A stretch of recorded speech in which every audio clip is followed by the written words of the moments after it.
Kepada Bapak Dr. Elendri Raha, waktu dan tempat kami persilakan.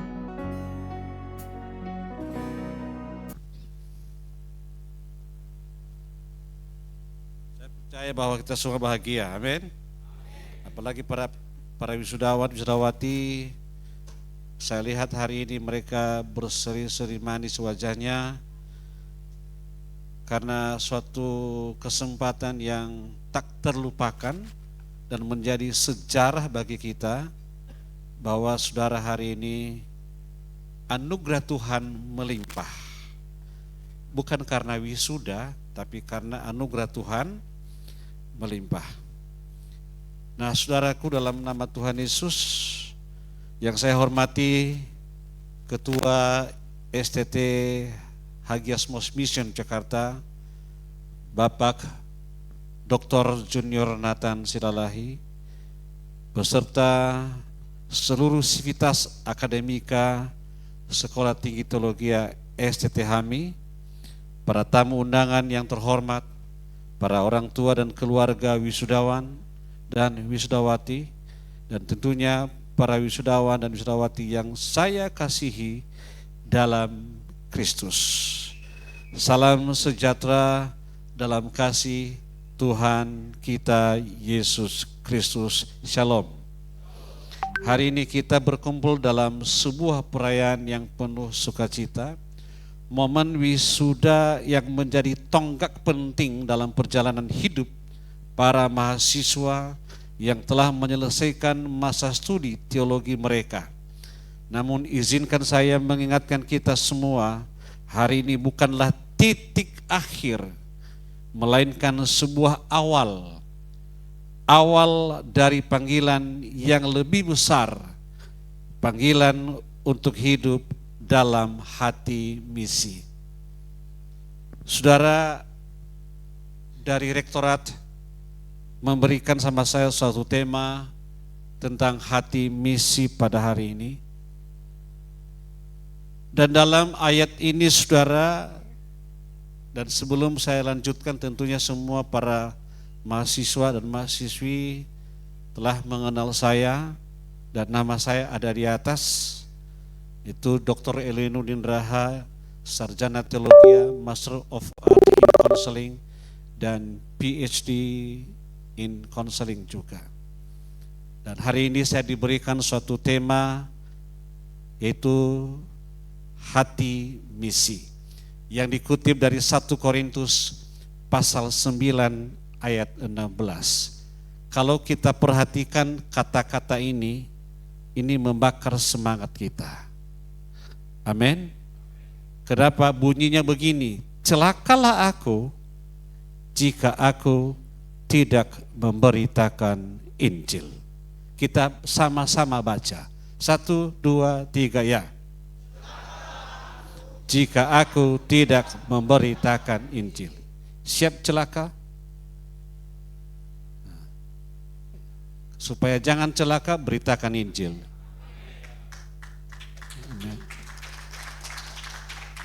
Saya tidak mau dengar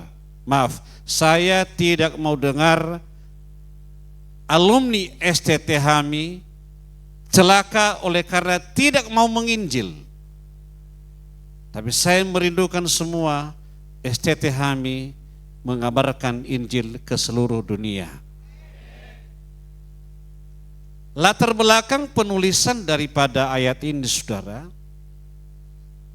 surat 1 Korintus ini ditulis oleh Paulus kepada jemaat di Korintus, sebuah kota kosmopolitan dengan beragam budaya dan kepercayaan. Dalam konteks ini Paulus menanggapi pertanyaan dan permasalahan yang dihadapi jemaat, termasuk mengenai hak-hak rasul dan bagaimana ia memilih untuk tidak menggunakan hak-haknya demi memberitakan Injil tanpa hambatan. Ini menjadi suatu titik awal bagi kita dalam menyampaikan misi, dalam menjalankan misinya Tuhan, dalam mengabarkan Injil keselamatan bagi semua bangsa. Ingat saudara-saudara, dan saya lihat kalau sudah sarjana teologi enggan menginjil. Tapi saya percaya STT-HAMI semakin giat menginjil setelah engkau diwisuda nanti. Kenapa? Banyak alasan yang mereka buat. Alasan tentang hidup, biaya hidup. Paulus tidak pernah mempedulikan tentang biaya hidupnya. Dia kesampingkan semua tentang masalah kehidupannya. Dia mau berkorban untuk pekerjaan Tuhan demi mengabarkan kabar baik.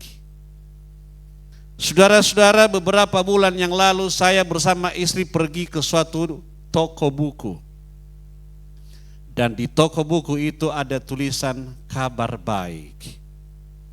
Pertanyaan saya, saudara-saudara wisudawan, wisudawati, mana lebih viral? Kabar baik atau kabar buruk? Pilih mana, kabar baik atau kabar buruk?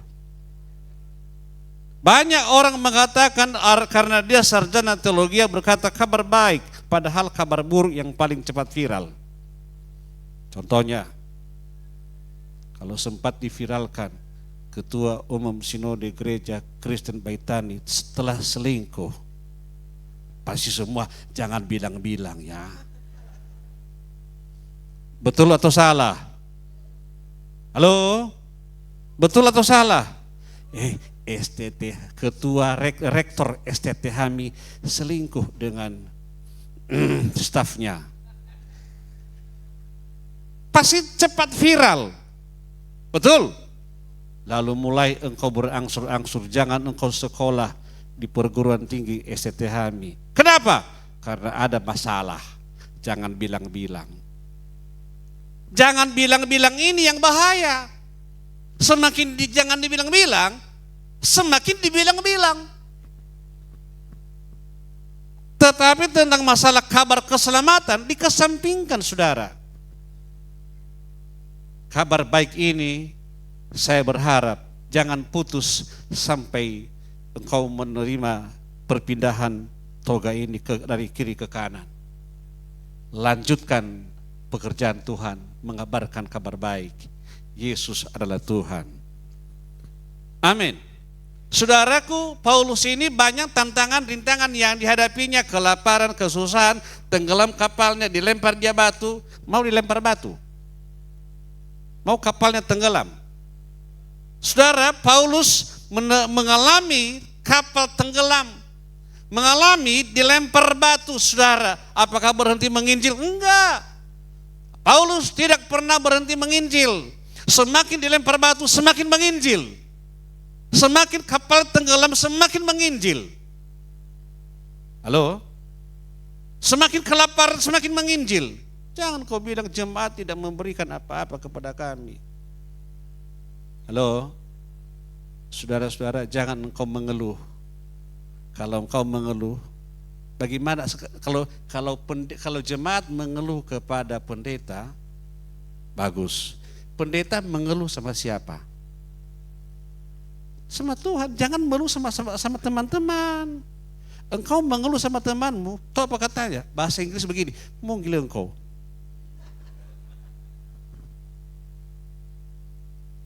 Halo? Itu pakai bahasa Inggris, saudara. Cari di kamus nanti. Sampai kapan enggak akan dapat. Hanya orang-orang beriman yang tahu ayat itu, saudara. Berikutnya,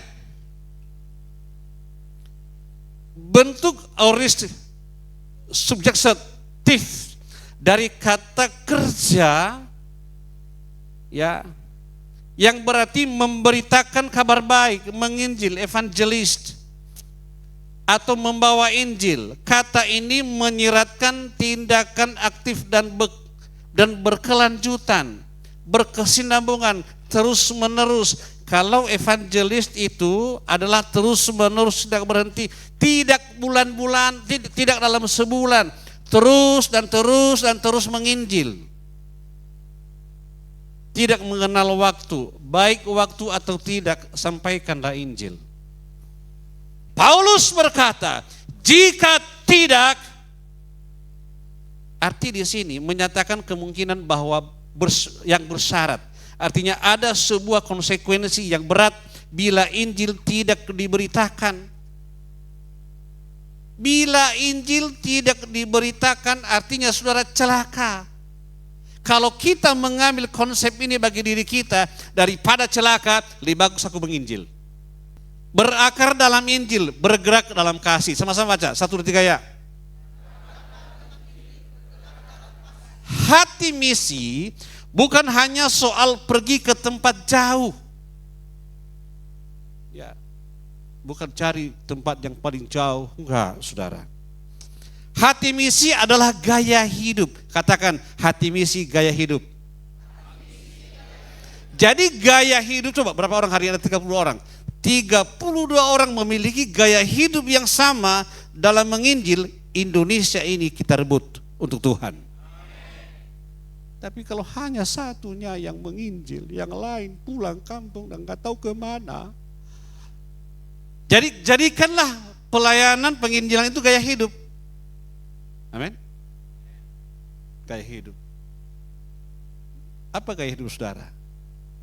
Menginjil. Apa gaya hidup saudara? Penginjil. Amin. Pelan-pelan beliau, penginjil. Amin. Hati misi adalah hati yang berani keluar dari zona nyaman. Kebanyakan kalau sudah jadi gembala sidang nggak mau lagi penginjil. Itu dia duduk di zona nyamannya. Biarlah orang lain yang menginjil. Dengan kata istilah domba melahirkan domba. Ya kan? Karena malasnya itu. Tapi saudara, jangan engkau bermalas, jangan bermalas-malasan. Engkau jadikan gaya hidup penginjilan. Kemudian hati yang melihat dengan mata belas kasihan kepada semua orang yang belum terima Yesus. Seperti Kristus melihat orang banyak. Dalam Matius 9 ayat 36. Yesus memiliki belas kasihan kepada manusia. Sama juga dengan saya. Kalau setiap orang kulihat yang belum terima Yesus, kasihan kali saya, saudara. Jadi saudara juga punya hal yang sama. Engkau punya belas kasihan bagi mereka yang belum terima Yesus. Yang ketiga, hati yang rela berkorban. Halo? Hati rela berkorban. Dunia tahu lagu ini, saudara. Dan pernah kunyanyikan di gereja kami. Bukan penyanyi saya, saudara. Dan kunyanyikan di gereja kami. Ingat ya, jemaat itu jemaat yang setia, rela berkorban. Amin. Nah, kita yang setia pada Tuhan rela berkorban. Tahu lagunya apa? Lagu yang dinyanyikan oleh Pisesa. Hah? Siapa namanya? Pada tahun 1984 dia berkata, aku masih seperti yang dulu, menunggumu sampai akhir hidupku. Dia berkata, hatiku rela berkorban. Kesetiaanku tak luntur, hatiku rela berkorban. Amin. Berkorban bagi Yesus. Jangan korbankan orang lain. Halo, amin. Jangan korbankan orang lain. Berkorbanlah bagi Yesus. Hati yang rela berkorban bahkan ketika tidak ada yang melihat, gak ada orang lain yang melihat, gak usah posting. Sekarang ini banyak para kawan-kawan kita ini galau. Karena galaunya di postingnya. Keluhanmu tidak ada orang yang iba, hanya Yesus yang iba. Posting kepada Yesus. Engkau berkata pada Yesus, aku mengasihi engkau Yesus. Amin. Jangan kau ceritakanlah masalahmu sama Yesus. Jangan ceritakan masalahmu di media sosial. Setuju ya? Saya tidak mau baca nanti di media sosial saudara engkau ceritakan masalahmu. Ceritakan berkat Tuhan di media sosial. Itu yang penting. Tahu berapa jauh Yesus itu? Dia hanya sejauh doa. Kalau engkau berdoa pada Tuhan, Tuhan akan mengabulkan semua apa saja yang kau minta. Masalahnya karena engkau sarjana nggak mau lagi doa. Jangan dong. Tambah sarjana, tambah doa. S1 tambah doanya. S2, ambil lagi nanti S2. Tambah doanya, saudara. Amin.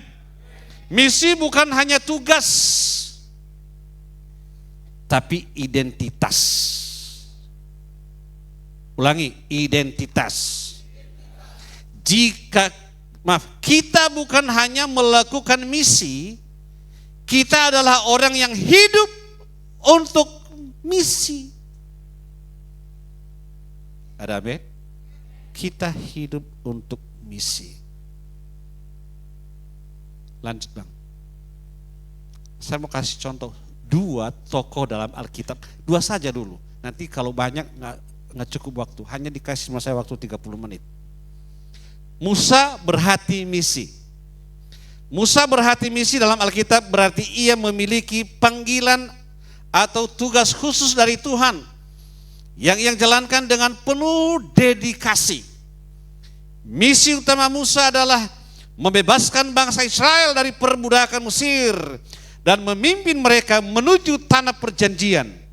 Musa juga memiliki misi dakwah, yaitu menyampaikan kepada Firaun bahwa Tuhan semesta itu adalah Allah serta menjadi utusan Allah. Saudaraku, dalam nama Tuhan Yesus ada 2 hal yang dihadapi oleh Musa. Satu, yang pertama-tama menghadapi Firaun. Dan dia memiliki misi agar dia membebaskan bangsa Israel dari perbudakan. Saudara-saudara, bangsa Indonesia sedang diperbudak oleh setan. Misi kita untuk melepaskan bangsa Indonesia dari setan. Kok lemah sekali aminnya, saudara? Semangat dong. Amin ya. Karena kita jemaat kita sedang dijajah oleh iblis.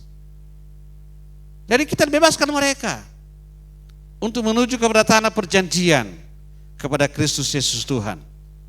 Kemudian setelah Firaun, bangsanya sendiri, bangsa Israel bersungut-sungut dalam perjalanan. Musa,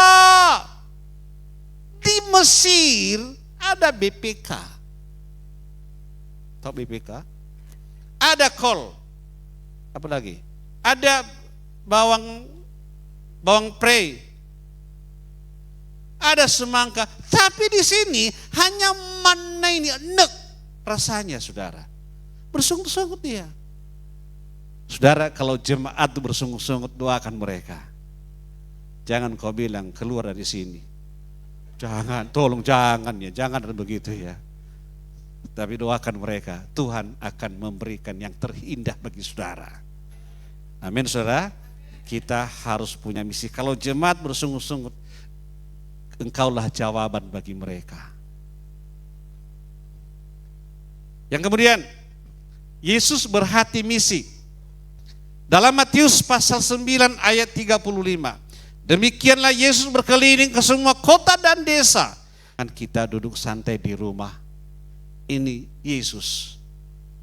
Dia kemana? Berkeliling ke semua kota dan desa. Desa Baba Mataluo, desa Hilisi Maitano, desa mana lagi di Pulau Nia, semua dikelilingi sampai kota Gunung Sitoli, Nias Barat, Nias Utara, Nias Selatan, Barat Daya, Barat Laut, di Papua, halo, di Papua, Papua Nugini sebentar lagi, siap-siap diutus ke Papua Nugini saudara, karena Bapak Pendeta Dr. Fiusta Bangun telah berkomunikasi dengan teman-teman kita yang ada di Papua. Ladang Tuhan luas di sana. Dan nggak usah dulu ladang ke Papua, ladang di Namo Bintang pun masih luas. Bahkan di tempat saudara pun luas. Betul? Kelilingi. Nah, jangan pulang kau mengelilingi desa saudara, menceritakan ketua umum sinodemu. Ceritakan Yesus, saudara. Amin. Mau ngapain? Melenyapkan segala penyakit. Cari orang sakit, doakan. Cari orang sakit, doakan. Dan setiap orang yang lemah, kuatkan.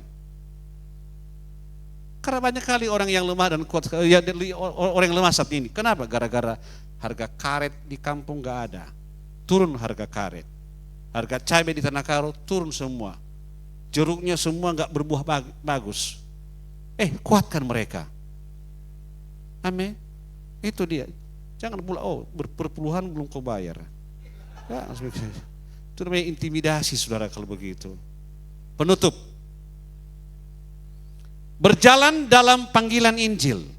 Marilah kita menyambut masa depan bukan dengan kebanggaan, tetapi dengan kerendahan hati. Sembari berkata seperti Paulus, celakalah aku jika aku tidak memberitakan Injil. Ada yang kau berteriak di hatimu? Ada kau betul ya, firman Tuhan ini aku harus beranjak mulai sekarang. Sepulang saya dari acara wisuda ini, aku sampaikan Injil. Kenapa? Fresh graduate. Oh iya toh. Iya, jangan sia-sia dipindahkan kiri kanan. Mau ke belakang pun nanti dipindah-pindahkan, nggak akan ada kuasanya kalau engkau tidak menginjil, saudara. Amen. Itu. Ya, banggalah hari ini engkau menjadi orang yang luar biasa di hadapan Tuhan. Terima kasih, Tuhan Yesus memberkati kita semua.